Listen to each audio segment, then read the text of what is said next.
What's up, fantasy managers? Welcome back to another episode of the First Pitch Podcast brought to you by PitcherList.com. My name is Jake Crumpler, and I'll be your host for this edition of the pod. You can follow me on Twitter at Jake Crumpler, and you can find all of my work at CrumplerBaseball.com. Let's dive into everything baseball related from Tuesday, July 22nd. We'll start it off, as always, with the transactions, injuries, news, and notes from around the league, kicking things off with the bad news as second baseman Brandon Lau was placed on the 10-day IL with ankle/foot tendonitis. It's possibly plantar fasciitis, as that was the initial designation, but apparently it is tendonitis across his whole foot area. That's Brandon Lau. He just returned from a week-long IL stint 4 days ago, so pretty unlucky injury luck recently for Lau. This one may be a short stint, but we'll see how things turn out. It looks like Ha-Seong Kim, Taylor Walls, and Jose Caballero will split time, as they're all expected to see time at second base and around the field.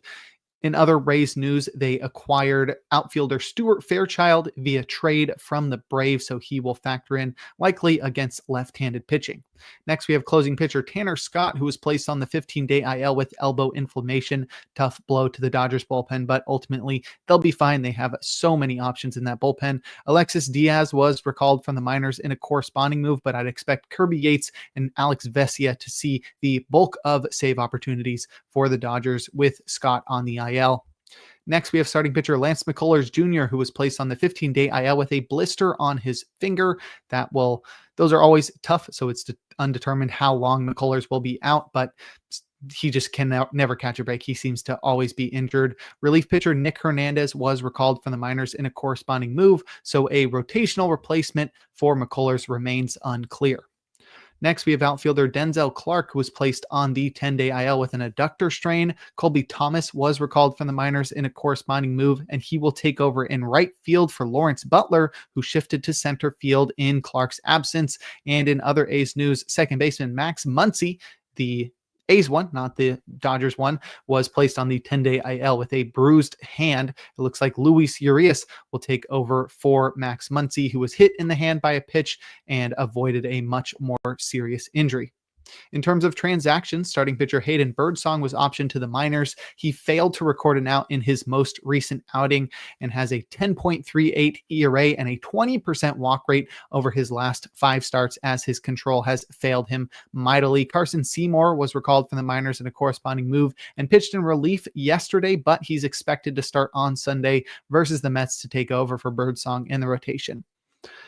Next, we have starting pitcher Stephen Kolek, who was recalled from the minors to start in Miami for the Padres. He tossed 5 2/3 innings, allowing 8 hits and 3 earned runs, walking 1 while striking out 5, inducing 8 whiffs with 29% CSW and 8 across 80 pitches. So pretty solid start there for Stephen Kolek. Next, we have outfielder Starling Marte, who was activated from the 10-day IL after missing time with a knee bruise. He saw most of his time at DH prior to the injury, but Marte could see some time in the outfield versus left-handed pitching. Jared Young was optioned to the minors in a corresponding move. Next, we have starting pitcher Rich Hill, who was selected from the minors to start in Chicago for the Royals. Rich Hill is 45 years old now, and he's still got it, tossing 5 innings, allowing 6 hits and 1 earned runs, walking 2 while striking out 1, inducing 8 whiffs with 28% CSW across 90 pitches. Pretty incredible. I really hope I can be a semblance. I think that's the word I'm looking for. Even a semblance of the man that Rich Hill is when I'm 45. Lastly, we have starting pitcher Davis Martin, who was activated from the 15-day IL after missing time with a forearm strain to start in Tampa Bay for the White Sox. Martin tossed 5 innings, allowing 3 hits and 3 earned runs while walking 4 and striking out 3, inducing 5 whiffs with 20% CSW across 76 pitches. And in terms of news, starting pitcher Zach Eflin is expected to be activated from the 15-day IL today to start in Cleveland. He's been out for a while with back discomfort, but he will return to the Orioles rotation. And lastly, third baseman Austin Riley is expected to be activated from the 10-day IL on Friday. He's missed time with an abdominal strain, and Riley's return will force Nacho Alvarez to the bench. Now we can take a look at our notable performances from Tuesday, a day in which we had a full slate of 15 games. We'll start it off with our hitters, leading off with first baseman Wilmer Flores, who helped the Giants to win in Atlanta, going 1-for-3 with a run, a home run, and 4 runs batted in. It was his 12th homer of the year, and it traveled 364 feet at 99 miles per hour. Flores was added everywhere after a blazing start to the season, during which he hit 4 homers across his first 6 games. He quickly fell off after that and looks to be continuing the downward trend to his career that saw him produce a 69 WRC plus last year. Flores sat with a 158 WRC plus and 6 homers after his first 14 games of the season, and he struggled after that before a 3-homer game in mid-May carried his numbers back up. But since then, it's been very underwhelming. 224 batting average, 1 homer, 80 WRC plus in 46 games, not counting Tuesday. Flores can get hot in spurts, but he's clearly a very streaky hitter. And with the presence of Rafael Devers and Dominic Smith in San Francisco, Flores will have a hard time finding playing time and is likely to be relegated to platoon duties moving forward. Next, we have second baseman Bryce Matthews, who helped the Astros to win in Arizona, going 1-for-4 with a run, a home run, 2 RBIs, and a walk. It was his 3rd homer of the year, and it traveled 396 feet at 104 miles per hour. Houston's number 1 prospect, according to MLB Pipeline, and the 28th overall pick in 2023, Matthews was promoted for his MLB debut almost 2 weeks ago, and he didn't get everyday playing time right away, but the Astros can't bench him now, as he's gone deep 3 times in his past 2 games, as he went deep twice on Monday and once yesterday. Matthews is a prototypical 3 true outcomes hitter, belting 10 homers with a 15% walk rate and a 30% strikeout rate at AAA prior to his call-up, but he incorporates a lot of speed as well, swiping 25 bags prior to his call-up, adding another dimension to his usually 3-dimensional game. The notable swing and miss issues for Matthews will make him volatile, as will his adjustment to the majors, but the tools are off the charts for Bryce Matthews, and he should receive attention in fantasy as long as he's getting playing time. Lastly, we have third baseman Colson Montgomery, who did all he could, but the White Sox lost in Tampa Bay. He went 1-for-4 with a run, a home run, and an RBI. It was his first homer of the year, and it traveled 359 feet at 106 miles per hour. Another top prospect with a recent call-up, Montgomery is the White Sox number 4 prospect, according to MLB Pipeline, after going 22nd overall in the 2021 draft. Montgomery was promoted almost 3 weeks ago, and his prospect star has really fallen as he struggled at the minor league's highest level across the past 2 years, batting under 220 with strikeout rates around 30% in each of the past 2 years at AAA. Montgomery does have some pop, though, and he displayed it on Tuesday, belting the first homer of his young career, and he'll keep receiving playing time for the White Sox, but I'm seeing the same strikeout woes that made his prospect star fall in the minors, and that will make him difficult to roster in all but AL only leagues in fantasy moving forward. But if you'd like a breakdown of other notable hitting performances from Tuesday, check out the daily Batters Box article over on pitcherlist.com. Now we'll head to the mound and check out some notable starting pitching performances, opening with Christopher Sanchez, who helped the Phillies to win against the Red Sox, tossing 9 innings, allowing 4 hits and 1 run while walking nobody and punching out 12. He induced 19 whiffs with 43% CSW across 106 pitches, earning him the King Cole as his 43% CSW led baseball on Tuesday. Sanchez is on a revenge tour after being snubbed of an all-star selection. Seriously, I do not know how he wasn't selected after this start. 2.40 ERA, 1.09 whip on the season, and his 3-pitch mix was cooking on Tuesday, with his changeup leading the way, inducing a whopping 14 whiffs and 49% CSW, while hitters against him were ultra passive against his sinker, allowing it to steal 16 called strikes for 39% CSW, as hitters couldn't decide when to swing, and they chose wrong most of the time, deciding to offer at the changeup. Sanchez provided a different look as he chucked 15 sliders in this one, returning a trio of whiffs and 40% CSW, and I expect him to continue this dominance with the White Sox on the south side up next.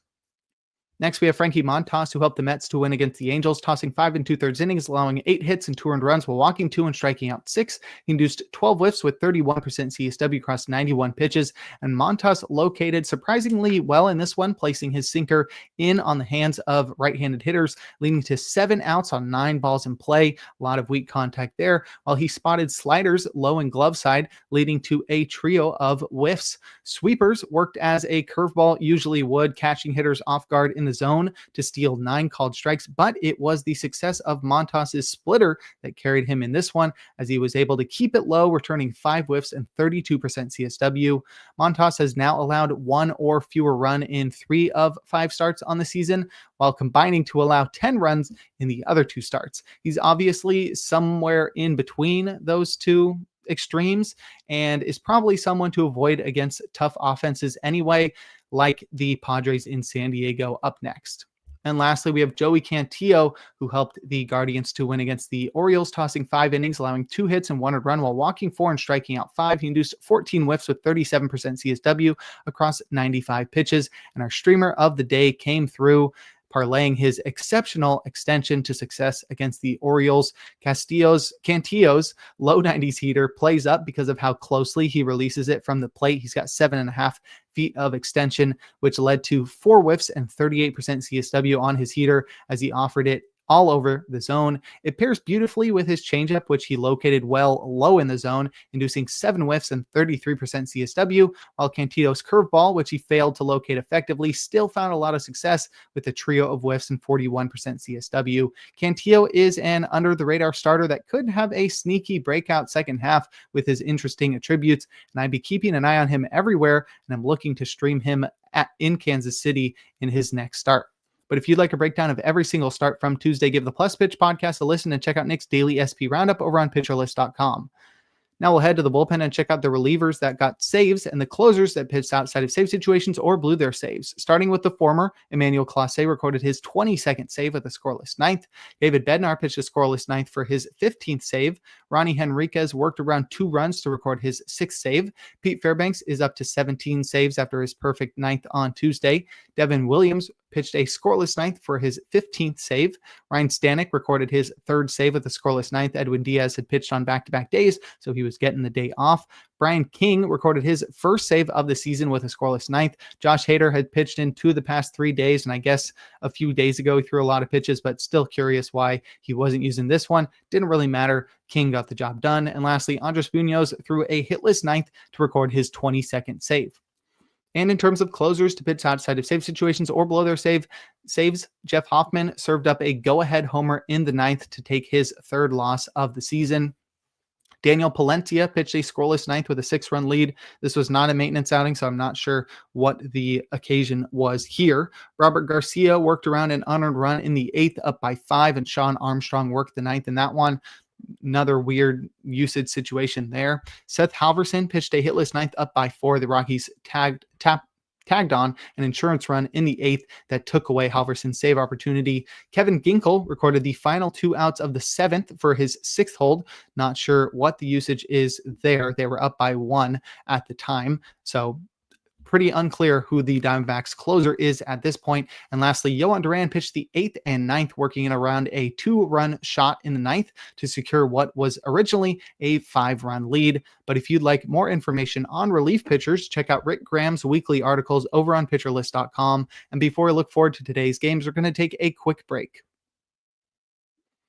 Now we'll look forward to Wednesday, July 23rd, a day in which we'll have a full slate of 15 games. My matchup of the day is Jesus Luzardo versus Lucas Giolito. Both of these guys are pretty volatile, but we've got 2 teams in the playoff hunt. I think this should be a fun matchup to watch because each of these guys, despite being volatile, have ceilings that are incredible. So we could really see a great pitching matchup here or a really good hitting matchup.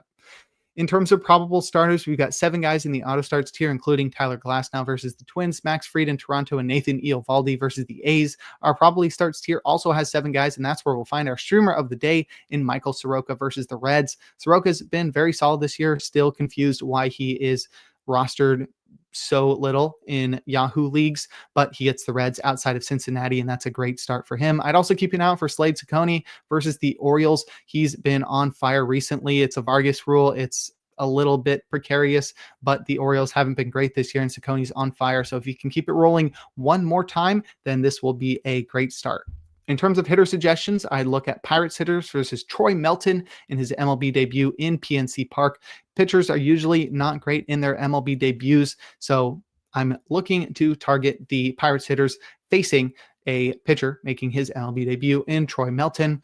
I'd also target Cardinals and Rockies hitters in Coors. Pretty self-explanatory. We'll see Andre Payante square off against a to-be-determined Colorado Rockies starter. And now we'll close things out with our relievers to watch. Devin Williams has pitched in 3 of the past 4 days. We could see Luke Weaver get a save for the Yankees on Wednesday. Jeff Hoffman has pitched on back-to-back days and 4 of the past 5. So I'm looking for Yariel Rodriguez to be the Blue Jays closer on Wednesday. And lastly, David Bednar has pitched in 3 games in a row. So Dennis Santana should be the temporary closer for the Pirates on Wednesday. But that'll do it for today's episode of the First Pitch Podcast. Make sure to head on over to pitcherlist.com to check out all the great articles and features we have on the site. Sign up for PL Plus or PL Pro to gain access to the Discord and to support the Pitcher List staff. You can follow me on Twitter at Jake Crumpler. Tune in live on YouTube tomorrow and every day for a new installment of the podcast. And make sure to enjoy the day as we are blessed with another day of baseball.